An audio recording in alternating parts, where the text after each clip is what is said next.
Cockroach আন্দোলনে কাঁপছে দিল্লি। গত কয়েকদিন ধরে এই বিষয়টি খুবই আলোচিত, বিশেষ করে ভারতে এবং রাজধানী দিল্লিতে।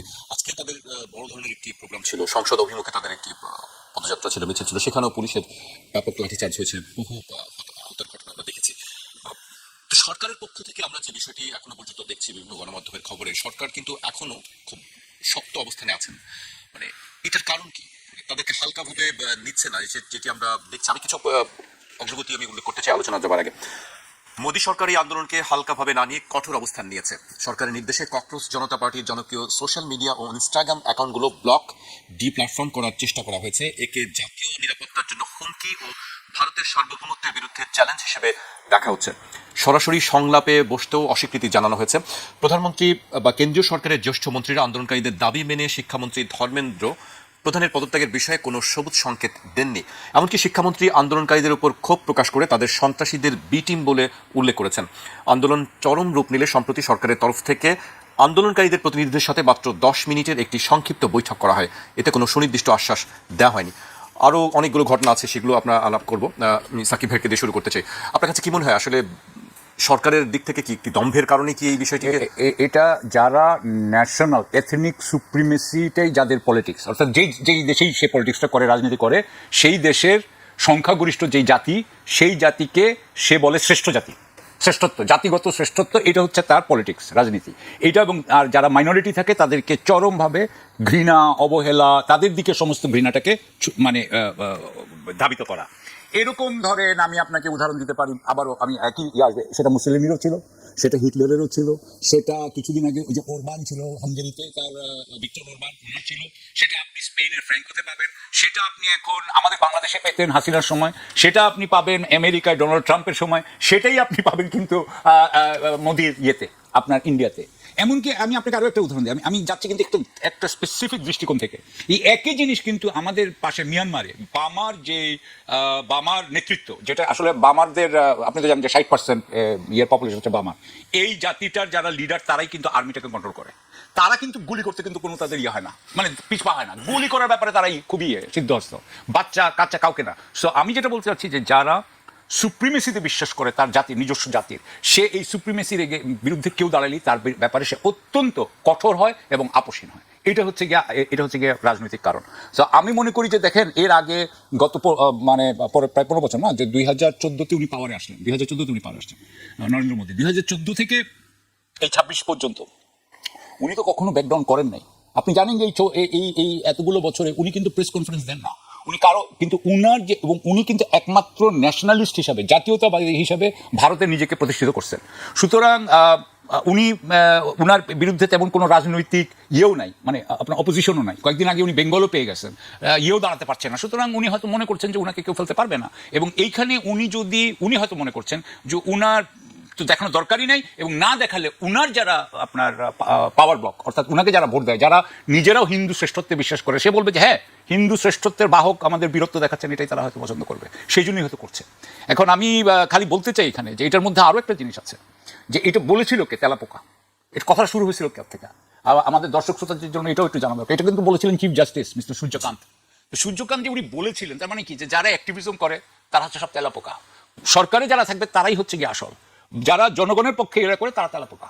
সুতরাং আদানিদের যেমন একটা, আপনার অলিগার্কদের যেমন একটা শিবির তৈরি হয়েছে, বিজেপির যেমন একটা রাজনৈতিক শিবির তৈরি হয়েছে, আপনার সরকারের এবং আপনি এটা ওনাদের জাতীয়তাবাদী, আপনি নানা ধরনের থিঙ্ক ট্যাঙ্কেও দেখতে পাবেন যে ওনাদের একটা সুবিধাপ্রাপ্ত একটা গ্রুপ তৈরি হয়েছে।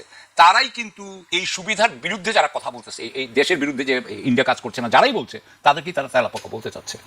আর এখন আমার মনে হয় যে গিভেন, আমি যেটুকু বলবো যে এই 2014 থেকে উনি অনেক কথা বলেছিলেন, একটা কথা তো ঠিক মতো খাটে নাই ওনাদের এতদিন পর্যন্ত। যারা আজকে এই ককরোচটা করছে, যেমন ধরেন আমি অভিষেক দীপকে নিয়েই বলি, যে who is the leader of cockroach জাতীয় পার্টি, সিজেপি। উনিও তো আমেরিকায় থাকেন, বোধহয় আমেরিকা বা কানাডায় কোথাও থাকেন। হ্যাঁ, আমি যেটা বলতে চাচ্ছি, দেখেন ওনাদের নিজস্ব ইয়েতে দেশে এই শিক্ষার মান কমে যাচ্ছে, যেটা নিয়ে এটা শুরু হয়েছে। ওনাদের এখানে এমপ্লয়মেন্ট তৈরি হচ্ছে না, কর্মসংস্থান তৈরি হচ্ছে না। আমেরিকাতে ওনাদের কর্মসংস্থান নিয়েও এখন টান পড়েছে, আমেরিকাতেও ওনাদের আর পছন্দ হচ্ছে না, অস্ট্রেলিয়াতেও আর ওরা যেতে চাচ্ছে না। সো এর মধ্যে আপনার মোদির কিন্তু ইমেজটা ফল করে গেছে। ওদের যত এফডিআই ছিল, এফডিআই হ্যাঁ ডাইরেক্ট ফরেন ইনভেস্টমেন্ট, সেটা উইথড্র করে নিয়ে চলে যাচ্ছে, ওখান থেকে বের করে নিয়ে চলে যাচ্ছে। সো আমি মনে করি যে এখন ওদের এতটাই অবস্থা খারাপ, ইয়েতে এই সময় ধাক্কাটা আসাটাই স্বাভাবিক। তবে যখন অবস্থা খারাপ, গিভেন দেয়ার সিচুয়েশন, আপনার তো মনে আছে যে হিটলার কিন্তু নিজেকে আত্মহত্যা করছে, বাট হি ডিড নট ইয়ে। তা আমি বলবো যে যারা খুব রাইট উইং হয় তারা কিন্তু আপনাকে শেষ পর্যন্ত তারা ফাইট করে যাবে, এবং যেহেতু এটা দক্ষিণপন্থী এরকমই হওয়ার কথা। জি, আমি আপনার কাছে আবারও আসবো। আমি এই পর্যায়ে শরীফ ভাইয়ের কাছে আসতে চাই। শরীফ ভাই, আপনার কাছে কি মনে হচ্ছে যে এই আন্দোলন, তাদের যে দাবিগুলো, সেই দাবিগুলো তো নিশ্চয়ই যৌক্তিক। এক হচ্ছে প্রশ্ন, সরকারি পরীক্ষার যেসব প্রশ্নপত্র সেগুলো ফাঁস হচ্ছে, শিক্ষা ব্যবস্থার সংস্কারের কথা বলা হচ্ছে, সেগুলো খুব বেশি আমরা দেখছি না। বেকারত্বের একটি বড় একটি প্রশ্ন আছে। মানে এই জায়গাগুলোতে কি আপনার কি কাছে মনে হয় যে আসলে সরকার এই বিষয়গুলোকে এড়িয়ে গিয়ে খুব ভালো অবস্থানে, আমরা আমাদের যদি অভিজ্ঞতা আমরা দেখি, সেক্ষেত্রে আপনি কিভাবে দেখবেন আসলে? ধন্যবাদ আপনাকে, ধন্যবাদ সাথের আলোচক এবং দর্শক শ্রোতাদেরকে। কখনো কখনো বাজারে কতগুলো ট্রেন্ড বোঝা যায়, যে আপনি এই পণ্যটি যদি বাজারে নিয়ে আসেন তাহলে ভালো বিক্রি হবে। আমি যদি আপনার এই প্রশ্নের উত্তরে বলি যে এই আন্দোলনের ভেতর থেকে ভারতের বিজেপি সরকার ক্ষমতাচ্যুত হবে, এমনকি ভারতের নিরাপত্তা, তার অখণ্ডতা, এটাও বিঘ্নিত হতে পারে, কেউ কেউ খুব খুশি হবে, কিন্তু রিয়েলিটিটা আসলে তা না। এটি আমাকে খুশি করবে, কিন্তু বাস্তবতা ভিন্ন। যথার্থ বলেছেন যে ভারতের তরুণদের মধ্যে এক ধরনের অনিশ্চয়তা তৈরি হচ্ছে, এবং এর পেছনে একটা বড় কারণ হচ্ছে শিক্ষার মান। তারা প্রতিযোগিতাপূর্ণ জায়গাগুলোতে তারা পিছিয়ে যাচ্ছে, এটা যেমন সত্য। আবার খেয়াল করবেন, সারা পৃথিবীর যে কর্পোরেট হাউসগুলো আছে, তার যারা প্রধান, তারা সবাই কিন্তু ভারতীয় বংশোদ্ভূত, আবার তারা বাইরে পড়াশোনা করেছে। কিন্তু সাম্প্রতিক সময়ে তাদের বেকারত্বটা বাড়ছে, এবং এই বেকারত্ব দূর করার জন্য তারা যখন রাষ্ট্রের কাছে, তাদের সরকারের কাছে দাবিটা তোলে, তারা এমন কতগুলো বিকল্প প্রস্তাব দেয় যেগুলো তরুণদেরকে আরও বিক্ষুব্ধ করে। কলকাতায় মমতা ব্যানার্জির কাছে এসে যখন কাজের দাবি করেছে, তখন তিনি বলেছেন যে উদ্যোক্তা হও, রাস্তার পাশে চার দোকান নিয়ে বসে যাও। এটি নিয়ে প্রচুর ট্রল হয়েছিল। এই তরুণদের মধ্যে যে অস্থিরতা কাজ করছে, তাদের একটা বড় কারণ হলো যে পরীক্ষার শিক্ষার মানটা নিচের দিকে নেমে যাচ্ছে, এবং তরুণরা সেটিকে উপলব্ধি করছে। তবে ভারতের আন্দোলন এটি কিন্তু প্রথম না। আপনি প্রায় দেখবেন ভারতের সব থেকে শক্তিশালী হলো কৃষক আন্দোলন।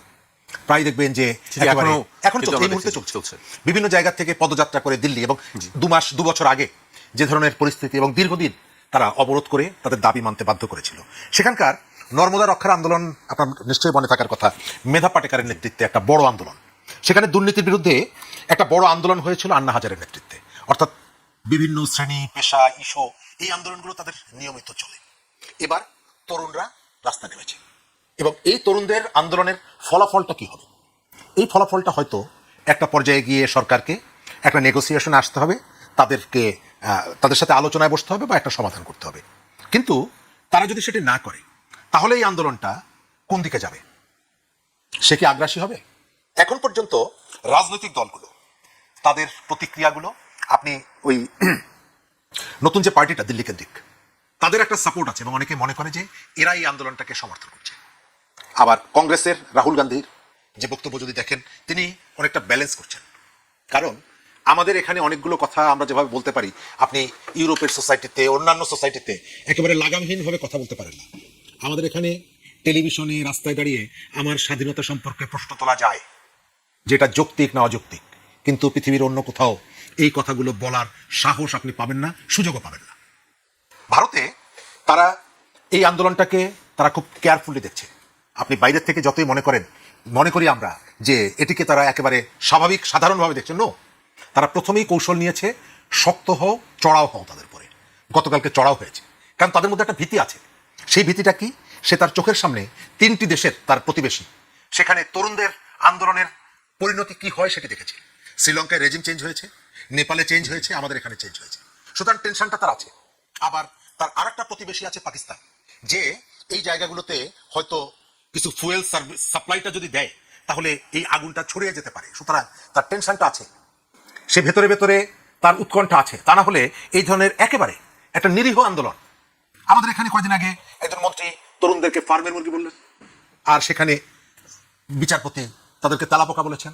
কিন্তু আপনি এখানে শিক্ষার্থীদের যে দাবি দেওয়া ছিল সেগুলো মেনে নিয়ে একেবারে খুব দ্রুত সময়ের মধ্যে পার্লামেন্টে দাঁড়িয়ে মন্ত্রী বললেন যে আমি এটি বলে থাকলে সরি। তো তারা বলছে না কেন? তারা বলছে না এই কারণে, তারা একটা ভয় তাদের মধ্যে আছে। সেটা হলো যে এই জেনারেশনকে যদি আমি এই মুহূর্তে, তারা বুঝে ফেলে যে আমি ভয় পেয়েছি, আমি যদি তাদের কথাটা মেনে নেই, তাহলে এই ধরনের প্রবণতাগুলো বাড়বে। আপনি খেয়াল করবেন যে সারা ভারতব্যাপী বিজেপির যে হিন্দুত্ববাদ এটা প্রবলভাবে ছড়িয়ে পড়ছে সব জায়গায়। মাত্র 25 বছর সময় দিয়ে একটা পশ্চিমবঙ্গ সে দখলে নিয়ে গেছে, দীর্ঘ সময় তো লাগেনি। কিন্তু আপনি যদি তাদের ছাত্রদের যে শিক্ষা প্রতিষ্ঠানগুলো আছে তার নির্বাচন যদি দেখেন, বিজেপির ছাত্র সংগঠন কোথাও জায়গা পায় না এখনো। এই যে জওহরলাল জেএনইউ যেটা বিশ্ববিদ্যালয়, দিল্লি বিশ্ববিদ্যালয়, সেখানকার যে বড় প্রতিষ্ঠানগুলো আছে, প্রতিষ্ঠানগুলোতে বিজেপির যে ছাত্র সংগঠন তারা সেখানে ছাত্রদের মধ্যে সেভাবে প্রভাব বিস্তার করতে পারছে না। নির্বাচন হলে, ফেয়ার নির্বাচন হলে তারা হেরে যাচ্ছে। জেএনইউ থেকে ম্যাক্সিমাম নির্বাচনে দেখবেন লেফট ওরিয়েন্টেড যারা তারা পাশ করছে। তার অর্থ হলো তরুণদের মধ্যে এই যে উগ্রপন্থী ধর্মীয় কালচার বা ধর্মীয় রাজনীতি তার বিপক্ষে তাদের একটা পজিশন আছে। সুতরাং সেই তরুণরা যেখান থেকে শুরু করেছে এটাকে আমি শিক্ষা সংস্কার আন্দোলন বলবো।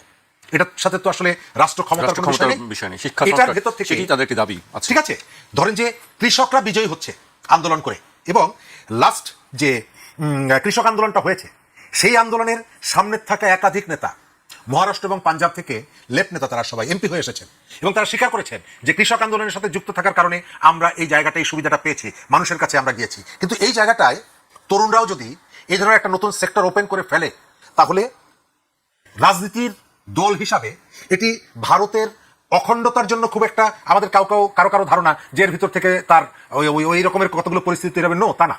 কারণ তাদের একটা কনফেডারেশন, অনেকগুলি রাজ্য একটা জায়গায় স্পার্ক করলে সব জায়গায় সমান স্পার্ক করবে না, এটা রিয়ালিটি। এবং সমান স্পার্ক যদি না করে তাহলে আপনি ওই ধরনের ভাবনা যদি থাকে সেই ভাবনা আপনি এক্সিকিউট করতে পারবেন না, আপনি সরকারকে দুর্বল করতে পারবেন। আপনি যেখানে আন্দোলন করছেন সেটা দিল্লিতে আন্দোলন, আপনি এটি দিয়ে তো পাঞ্জাবকে ইনফ্লুয়েন্স করতে পারবেন না, যেটা এখানে সম্ভব। আপনি একটা জায়গায় শুরু করলেন, সব জায়গায় দ্রুত ছড়িয়ে পড়লেন। দ্বিতীয়ত, তরুণদের এই যে আন্দোলনের যে স্রোত এটা সারা ভারতে যে ছড়িয়ে পড়েছে তা কিন্তু না।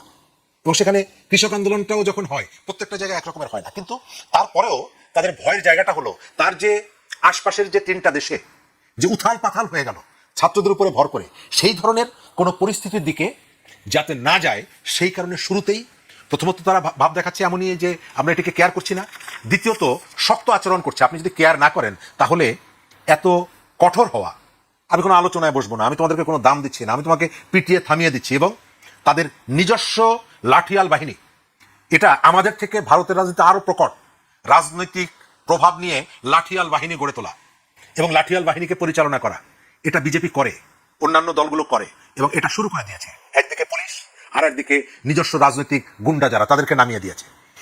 মিছিলের উপস্থিতি যাই হোক না কেন, তরুণদের মধ্যে এই আন্দোলন বিস্তৃত হচ্ছে এবং গতকালকে কলকাতায় অনেক বড় মিছিল হয়েছে এই ইস্যুতে। সুতরাং এটাকে তারা যতই শাসকদের পক্ষ থেকে, মোদী সরকারের পক্ষ থেকে এটা গুরুত্বহীন মনে করলেও ভেতরে ভেতরে তারা এর উত্তাপটা অনুভব করছে। আমি আপনার কাছে আবার রনি সাকিবের কাছে আসতে চাই। সাকিব ভাই, সোনাম ওয়াংচুক তিনি অনশন করছিলেন 3 সপ্তাহ ধরে, আমরা জানি, কিন্তু তাকে পুলিশ জোর করে ধরে নিয়ে গিয়ে হসপিটালে ভর্তি করে দিয়েছে এবং তারপর মূলত আরও বেশি বিক্ষুব্ধ হয়ে উঠেছে যারা আন্দোলন করছে। আজকে সবশেষ একটি খবর আমি দেখেছি যে প্রশ্নপত্র ফাঁসের ঘটনায় জড়িতদের বিরুদ্ধে সর্বোচ্চ কঠোর শাস্তি নিশ্চিত করার কথা জানিয়েছেন ভারতের প্রধানমন্ত্রী নরেন্দ্র মোদী। এই প্রথম তিনি এটি নিয়ে মুখ খুলেছেন। তিনি বলেছেন প্রশ্নপত্র ফাঁস প্রতিরোধ করা শুধু সরকারের নয় বরং পুরো জাতির দায়িত্ব। এনডিএ সংসদীয় দলের মঙ্গল মিলন বৈঠকের পর কেন্দ্রীয় সংসদীয় বিষয়ক মন্ত্রী কিরেন রিজিজু প্রধানমন্ত্রীর বক্তব্য তুলে ধরে এই তথ্য জানিয়েছেন। আপনার কাছে কি মনে হয়? আমি দেখলাম যে সবশেষ প্রধানমন্ত্রী নরেন্দ্র মোদী এই বিষয়ে কথা বলেছেন। আসলে কি সরকারের পক্ষ থেকে নমনীয় আচরণ করা হবে, কি মনে হয়? প্রথমত আমি যেটা মনে করি যে স্বৈরাচারী সরকার যেগুলো থাকে, যেমন শেখ হাসিনা আমাদের এখানে যতদিন ছিলেন, তার একটা কথা ছিল যে রাস্তা কিন্তু আপনি দখল করতে পারবেন না।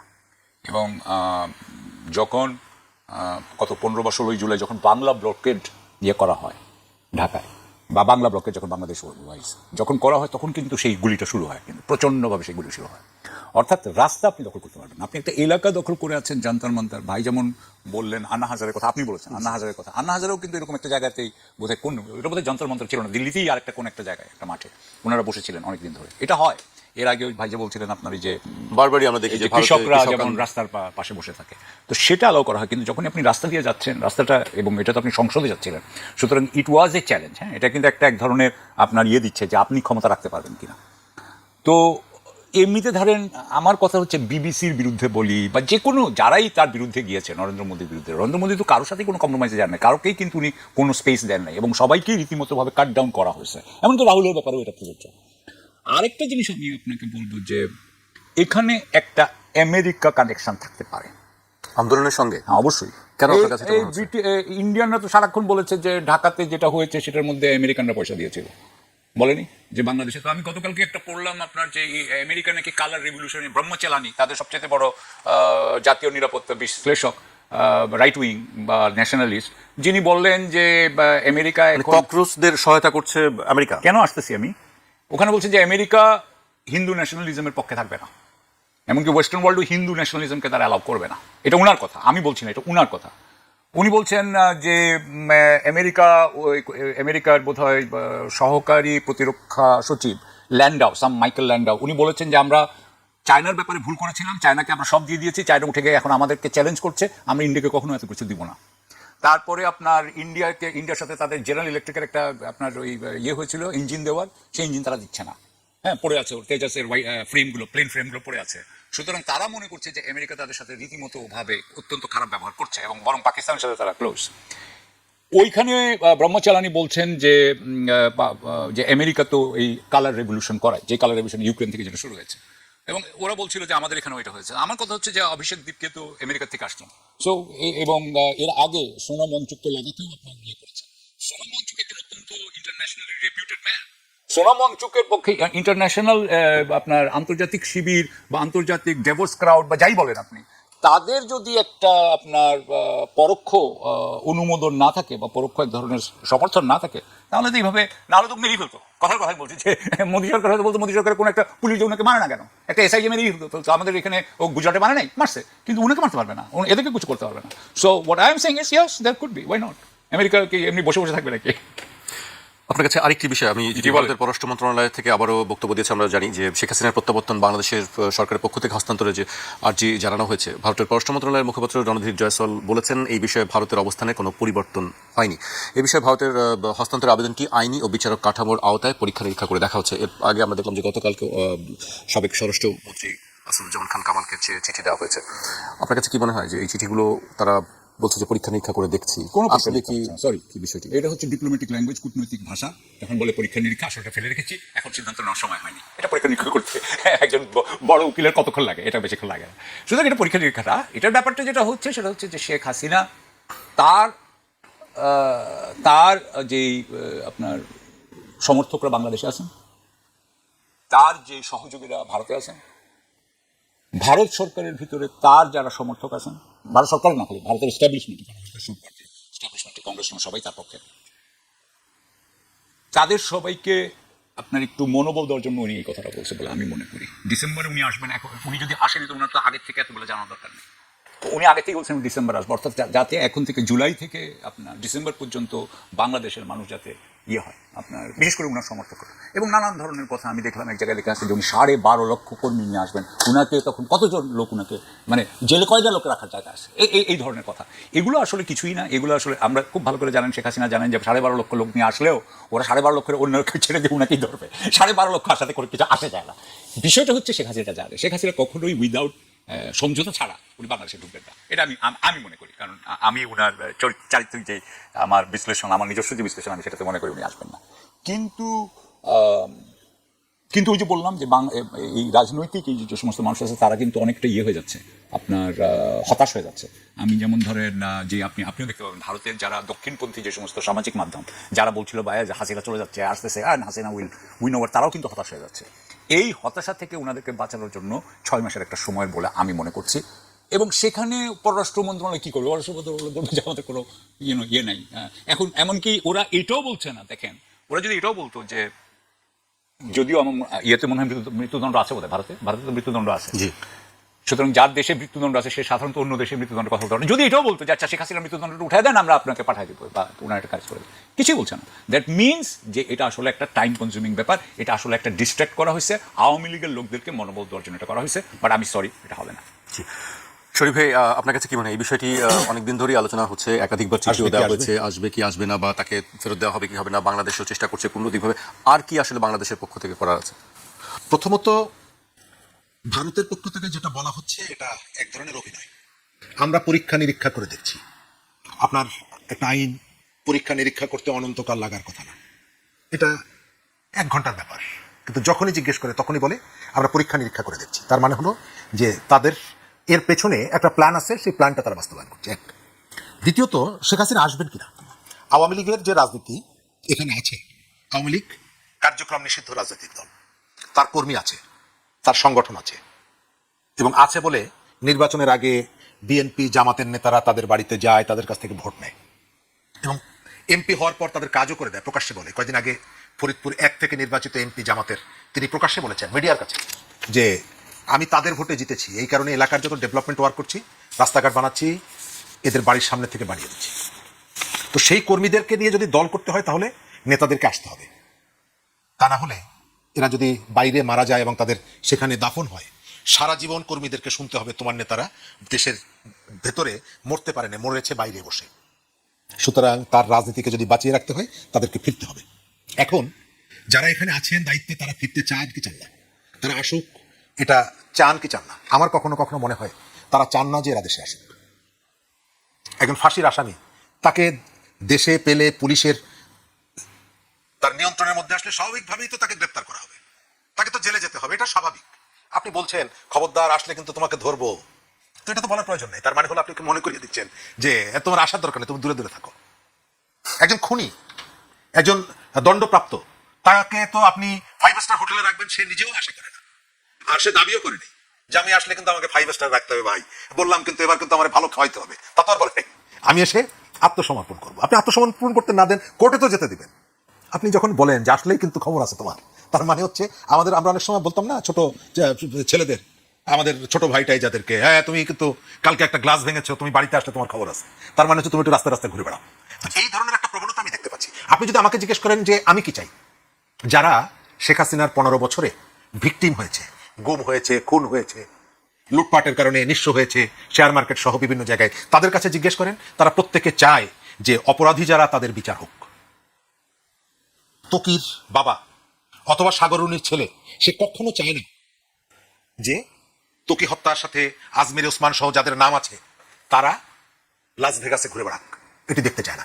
সে চায় আসুক, এসে আদালতের মুখোমুখি হোক। কিন্তু জুলাই সহ এই ঘটনায় যারা বেনিফিশিয়ারি, যারা সুবিধা পেয়েছে, স্পেস পেয়েছে, কিছুই হওয়ার সুযোগ ছিল না, জুলাই সুযোগটা করে দিয়েছে, তারা চায় বাবা তোমরা একটু দূরে দূরে থাকো।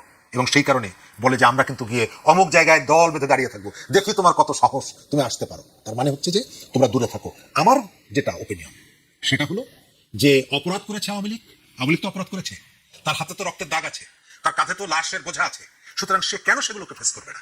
আমি কেন তাকে বছরের পর বছর সে দিল্লিতে বিলাসবহুল হোটেলে থাকবে, সে মুম্বাইতে বিলাসবহুল বাড়িতে বসবাস করবে, আর আমরা এখানে নিজেরা ওই শোক নিয়ে স্বজনের কবরের সামনে প্রতি বছর একবার গিয়ে কান্নাকাটি করবো কেন?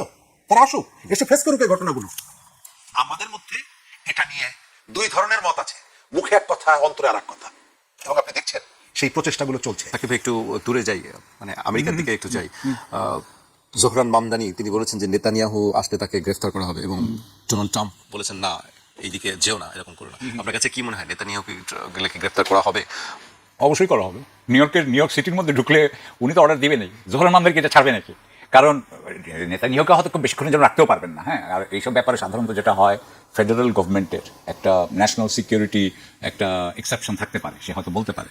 আমার কথা হচ্ছে যে জোহরান মামদানি হচ্ছে আমার মতে আমেরিকার সবচাইতে এখন আর কি সবচাইতে প্রতিভাবান রাজনীতিবিদ।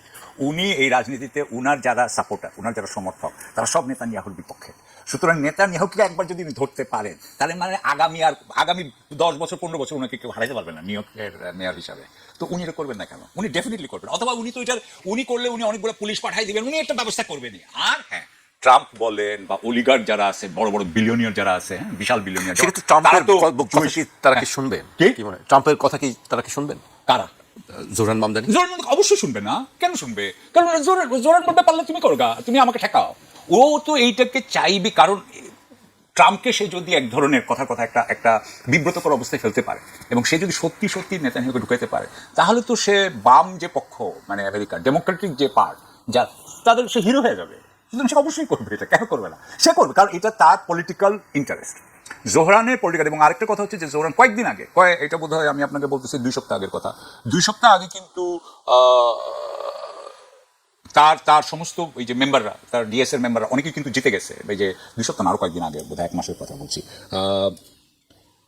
তার 3টা কংগ্রেসম্যান হবে এখন তার পক্ষের লোক, যারা এই কংগ্রেসে যাচ্ছে আপনার নেক্সট জানুয়ারিতে, হ্যাঁ, কারণ এরা আপনার নভেম্বরে জিতে যাবে, কারণ ডেমোক্রেটিক পার্টিতে যে নমিনেশন পায় সেই কিন্তু নিউ ইয়র্কে জিতে যায়। তো তারা 3জনই ডেমোক্রেটিক পার্টির নমিনেশন পেয়ে গেছে এবং তারা তাদের আগের যারা ইনকামবেন্ট ছিল, মানে যারা আগে তাদেরকে হারিয়েছে।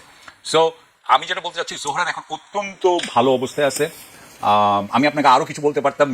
মেইনের ব্যাপারে একটা মজার গল্প আছে, যে মেইনে ব্রায়ান প্ল্যাটনার বলে এক ভদ্রলোক ছিলেন, যিনি আগে মেরিন ছিলেন, তার আবার এখানে নাৎসি আপনার ট্যাবু আছে। সে এখন পুরোপুরি ইসরায়েলের এগেনস্টে কথা বলে, সে লেফটিস্ট কথা বলে, অর্থাৎ সে জনগণের পক্ষে কথা বলে এবং সে ট্রাম্পের বিরুদ্ধে কথা বলে। বলাতে সে কিন্তু সবচাইতে আপনার জনপ্রিয় হয়ে গেছিল। এই নভেম্বরের ইলেকশন এর আগে ইসরায়েলি লবি তার এগেনস্টে অনেক চেষ্টা করছে, এমনকি মেইনের গভর্নরকে তার এগেনস্টে দাঁড় করাইছে। দাঁড় করানোর পরেও কিন্তু ওই ভদ্রমহিলা সাম মিলার, ওই ভদ্রমহিলা পারে নাই, সেজন্য ভদ্রমহিলা চলে গেছে, মানে যে আমি আর এই দলীয় নমিনেশন চাই না। প্ল্যাটনার ওয়াজ গোয়িং আপ, খুবই ভালো অবস্থায় ছিল। হঠাৎ করে তার আগের যে গার্লফ্রেন্ড, সে বলছে যে সে আমার উপরে অনেকবার আক্রমণ করছে বা অ্যাসল্ট, এই জন্য তাকে ছাড়তে হয়েছে। যে সে ছাড়ছে, আরেকজন লোক থেকে উঠে আসছে, আবার আপনি মেইনে সেই লোকটাও এরকম প্ল্যাটনারের মতো, সেও অ্যান্টি ইসরায়েল, সেও প্রো এবং সে এখন উপরে উঠে আসতেছে। মানে আমি যেটা বলতে চাচ্ছি যে আমেরিকাতে কিছু কিছু মেইনে হওয়া মানে এটা অত্যন্ত ব্যাপার, খুবই আশ্চর্যজনক ব্যাপার, যে এক ধরনের সরকার বিরোধিতার থেকে এবং জনগণের কিন্তু এক ধরনের বিদ্রোহ করা যে আসতেছে, আপনার একটা রাজনীতি, এটা কিন্তু খুব জোরালো হয়ে যাচ্ছে। আপনার কাছে কি মনে হয় সামনে যে নির্বাচন আসছে আমেরিকাতে, আমরা জানি যে সেখানে কি ডেমোক্রেট না বা ডেমোক্রেটরা কংগ্রেস জিতবে, হাউস জিতবে, আপনার লোয়ার হাউসটা জিতবে, আপার হাউস হয়তো জিতবে না, কিন্তু তাদের কমে যাবে। এখন তো বোধহয় 4টা বেশি আছে রিপাবলিকান সেনেটার, তখন হয়তো একজন বেশি থাকবে। কিন্তু আমার মনে হয়, কারণ ডেমোক্রেটিক পার্টিরও প্রবলেম আছে, তো ডেমোক্রেটিক পার্টি তো প্রো ইসরায়েল, ডেমোক্রেটিক পার্টি তো যেটা ওবামার পার্টি বলেন বা আপনি হিলারির পার্টি বলেন বা আপনি ন্যান্সি পেলোসির পার্টি বলেন বা এখন হাকিম জেফরিস, তারা তো সব হচ্ছে আপনারা এপেকের লোক ছিল। তারা যেহেতু এপেকের লোক, সেই জন্য ডেমোক্রেটিক পার্টির যারা ভোটার, তারাও এদেরকে ভোট দিতে খুব হয়, মানে মানে পছন্দ করে না। এখন যেটা হচ্ছে যে কামালা হ্যারিস বা আপনার ন্যান্সি পেলোসি, এরা এখন যে জোহরানের সাথে একত্র হয়েছে এবং তারা বলছে ইয়েস উই আন্ডারস্ট্যান্ড, আমাদের এখন ইসরায়েলের বিরুদ্ধে কথা বলতে হবে, না বললে আমরা কিন্তু হারবো। সুতরাং এখন ডেমোক্রেটিক পার্টি কতটুকু তার জনগণের সাইডে আসতে পারে এটা নির্ভর করে। আরো একটা কথা বলে শেষ করতে, আমি মনে করি ডেমোক্রেটিক পার্টি জিতবে। এখানে একটা কথা বলে আমি শেষ করতে চাই, সেটা হচ্ছে এখন থেকে নভেম্বরের মধ্যে যে কোনো সময় কিন্তু স্টক মার্কেট ক্র্যাশ করতে পারে, any time stock market is right for a crash. বিশেষ করে আপনার এআই বাবল ভেঙে যেতে পারে, KM3 নিয়ে একটা ঘটনা ঘটতেছে। সুতরাং এটা যদি হয় তাহলে আরো, সুতরাং এর মধ্যেও তো অনেক কিছু হচ্ছে, ইরান ওয়ারের ব্যাপার আছে, সবকিছু মিলিয়ে ইয়াস ডেমোক্রেটিক পার্টি জিতবে। তবে দুইটাই জিতবে কিনা, অর্থাৎ সিনেটও পাবে কিনা, সিনেট পাওয়ার সম্ভাবনা কম, কংগ্রেস পেয়ে যাবে। ওয়ারের ব্যাপারে কি মনে হয় আপনার? ইরান ওয়ারের ব্যাপারে তো আমি যেটুকু দেখি যে ওয়ারের ব্যাপারে এখন অবস্থা আরো খারাপ, আমেরিকার অবস্থা এখন আরো খারাপ। কারণ হলো 28শে ফেব্রুয়ারি যখন শুরু করছিল, তখন তাদের কাছে যত স্ট্র্যাটেজিক রিজার্ভে তেল ছিল, এখন আর সেটা নাই। আপনার মনে আছে যে যখন MOU সাইন করছিল, তখন বলছিল যে আমাদের আর 1 মাসের তেল ছিল, এই জন্য আমি সাইন করছিলাম। এখন ওদের কয় মাসের তেল আছে? সুতরাং ইরানের একটাই কথা, ইরানকে যেটা করতে হবে, সে হরমুজ আটকে রাখবে। আপনি জানেন গতকালকে থেকে হুতিরা মানে আনসারুল্লাহ, তারা বোধহয় বাব আল মানদেবেও তারা আটকানোর চেষ্টা করছে। সুতরাং দুটো যদি আপনি আটকে দেখ, কতদিন তারা এইভাবে কি নভেম্বরে উনি ইলেকশনে যাবেন? আমি মনে করি এটা যাওয়া সম্ভব না। অর্থাৎ যেটা বোঝা যাচ্ছে আমেরিকার, যে আমেরিকার সামনে কোনো সমাধান নাই এবং এটার কোনো সামরিক সমাধান নাই, এটা নাই। কিন্তু তারা হরমুজ প্রণালী এখন ধরেন আমেরিকার কি প্রথমে বলেছিল আনকন্ডিশনাল সারেন্ডার, তারপরে বলেছিল রেজিম চেঞ্জ, তারপরে বলেছিল নিউক্লিয়ার, মনে আছে আপনার? এখন কি বলে জানেন? এখন বলে হরমুজ। হরমুজে তো আপনি তো দেখতে পাবেন, আপনি ওয়েবসাইট আছে যেখানে দেখতে পাবেন যে হরমুজে কয়টা জাহাজ ঢুকছে, কয়টা জাহাজ বেরোচ্ছে, জাহাজ ঢুকতে পারছে না তো, হরমুজ ইজ ক্লোজড। আর এখন যদি বাবুল মানদেব ক্লোজ হয়ে যায়, আপনি যতগুলো জাহাজই ওখানে রাখেন, it doesn't matter to me, আপনি কতগুলো বম্বিং করলেন, it doesn't matter to me. What matters, যেটা ম্যাটার করে সেটা হরমুজ করছেন কি হরমুজ করতে পারেন। জি, আমি শরীফ ভাইয়ের কাছে আসতেছি। শরীফ ভাই, একটু আমাদের দেশের একটি বিষয় নিয়ে আমি আপনার কাছে জানতে চাই। আজকে আমরা দেখেছি যে চিফ প্রসিকিউটর বলেছেন যে মোজাফফর আহমেদ, যাকে জিয়াউর রহমান হত্যাকাণ্ডে গ্রেফতার করা হয়েছে এবং তাকে ট্রাইব্যুনালে হাজির করার নির্দেশ দেওয়া হয়েছে বৃহস্পতিবার। আমরা গতকাল দেখলাম যে স্বরাষ্ট্রমন্ত্রী বলেছেন যে তাকে কোর্ট মার্শালের বিচার হতে পারে। আপনার কাছে কি মনে হয়, ট্রাইব্যুনাল কোর্ট মার্শাল বিষয়টা কি একটু ব্যাখ্যা করবেন? ধন্যবাদ। প্রথমত আমি এটি অবজার্ভ করছি কয়েকদিন ধরে, এই সম্পর্কে তথ্য যেগুলো আসছে তার মধ্যে কিছু বিভ্রান্তিকর তথ্য আছে, আবার তথ্যের ঘাটতিও আছে। আপনি তাকে মানবতা বিরোধী অপরাধে বিচার করবেন কিভাবে? যে হত্যাকাণ্ডটি ঘটেছিল 82 সালের 30শে মে, তার সাথে আপনি মানবতা বিরোধী 81 সালের 30শে মে, 82 সালে এরশাদ ক্ষমতা নিল ওই সুযোগকে কেন্দ্র করে। আপনি এর সাথে মানবাধিকার আইন এর সাথে মেলাবেন কিভাবে? জিয়াউর রহমানকে হত্যা করেছিল সেনা বাহিনীর একটি অংশ। তারপরে দুটো মামলা এবং একটা মামলার বিচার হয়েছিল, সেটা হলো যে সেনাবাহিনীর চেইন অফ কমান্ড ব্রেক করার জন্য কয়েকজন সেনা কর্মকর্তার ফাঁসি হয়েছিল।